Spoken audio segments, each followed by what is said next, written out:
Hello everyone, Jai Jagannath. Welcome to part 4 of the fundamental concepts of population growth जो कि chapter world population distribution density and growth से है।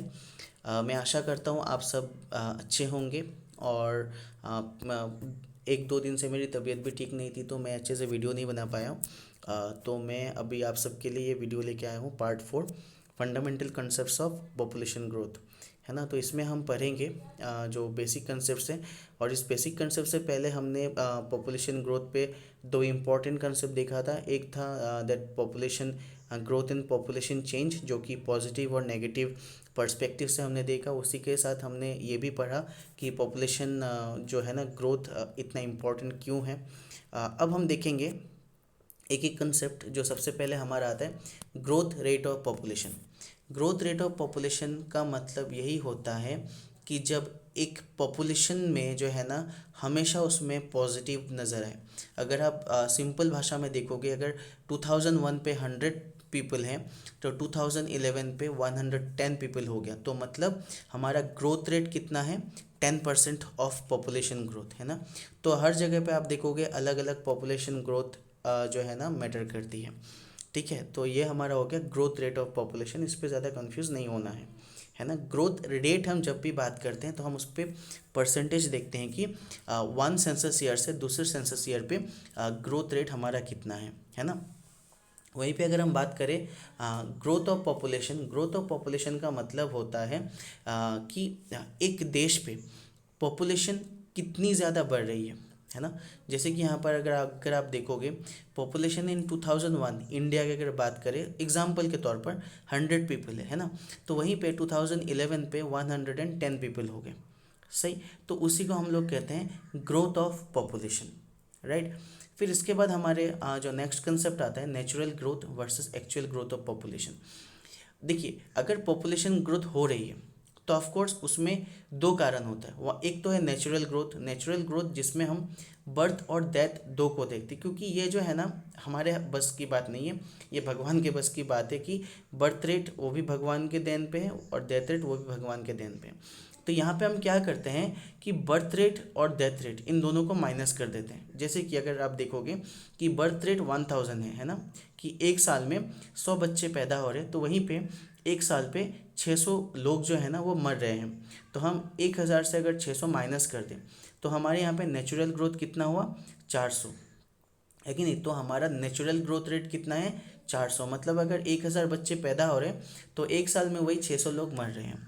वहीं पे अगर हम एक्चुअल ग्रोथ की बात करें, मतलब एक्चुअल, अब इसमें क्या हो जाएगा, बर्थ रेट, डेथ रेट और माइग्रेशन भी आ जाए, क्योंकि हर एक देश में सिर्फ बच्चे जन्म नहीं लेते या लोग मरते नहीं हैं। लोग या तो कहीं से आते हैं वहाँ बसने के लिए, या तो लोग उस जगह को छोड़ के चले जाते हैं कहीं और बसने के लिए।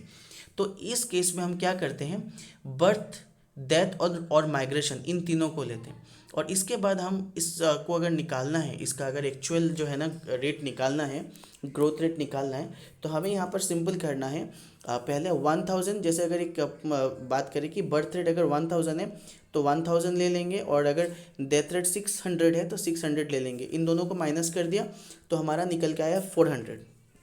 फिर हम अगर देखेंगे कि माइग्रेशन की बात करें, है ना, अगर अगर लोग कहीं और से हमारे यहाँ पर आके बस गए और हमने देखा कि यहाँ पर 300 लोग और ऐड हो गए, तो 300 लोग हमने देखा, और फिर हमने देखा एक साल के अंदर 300 लोग आए लेकिन वहीं पे 100 लोग और निकल के चले गए।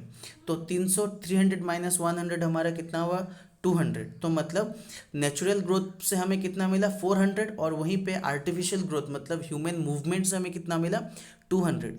तो इन दोनों को जब हम प्लस कर देंगे 400 प्लस 200 तो हमारा कितना हो गया, 600।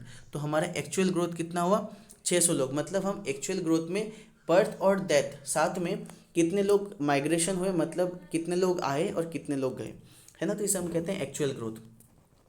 वहीं पे अगर आप देखोगे नेक्स्ट हमारा आता है जो वेरी इंपॉर्टेंट है, नेचुरल ग्रोथ और एक्चुअल ग्रोथ। इसका पूरा मैंने यहाँ पे नोट्स दिया हुआ है आपके एग्ज़ाम के लिए, और आपके जो है ना कंसेप्ट क्लैरिटी के लिए बहुत ही इंपॉर्टेंट है। आप इसको चाहो तो अपने नोटबुक में भी लिख सकते हो, या फिर आप यहीं से जो है ना कंटिन्यू रिविजन कर सकते हो। फिर हमारा जो नेक्स्ट आता है पॉजिटिव ग्रोथ ऑफ पॉपुलेशन, है ना। Positive growth of population means the population of a place increases over a period of time. ऐसा नहीं कि मतलब पॉपुलेशन जो है ना एक ही साल में बढ़ गई, नहीं, पॉपुलेशन जो है ना धीरे धीरे 1 साल 2 साल 3 साल 4 साल 5 साल धीरे धीरे करके जो है ना पॉपुलेशन बढ़ती है। तो इसीलिए अगर हम इंडिया की बात करें तो हम यहाँ पर बेसिकली 10 साल का टाइम लेते हैं पूरे एक सेंसस को बनाने के लिए। तो 10 साल में हमें बेसिकली पता चल जाता है कि टोटल कितने बच्चे जो है ना पैदा हुए हैं, 10 साल में कितने लोग मर गए हैं, और 10 साल में कितने लोग आए हैं हमारे यहाँ पे दूसरी जगह से, और कितने लोग गए हैं। तो इसको हम एक तरीके से पॉजिटिव ग्रोथ ऑफ पॉपुलेशन बोलते हैं, क्योंकि हमारे इंडिया की अगर बात करें यहाँ पे पॉजिटिव ग्रोथ ऑफ पॉपुलेशन है ना, कि यहाँ पर लोग कम नहीं रहे हैं, लोग यहाँ पर बढ़ रहे हैं। फिर नेक्स्ट अगर हम बात करें negative growth of population, negative growth of population हम तभी बात करते हैं जैसे कि मैंने पहले भी बताया था कि जब लोग कम हो जाए, चाहे वो माइग्रेशन मतलब लोग यहाँ से चले गए हैं, या तो लोगों की जो है ना ज़्यादा संख्या पे डेथ हो रही है ना, तो इसे हम कहते हैं नेगेटिव ग्रोथ ऑफ पॉपुलेशन। फिर इसके बाद जो है ना हमारा नेक्स्ट कंसेप्ट आता है माइग्रेशन।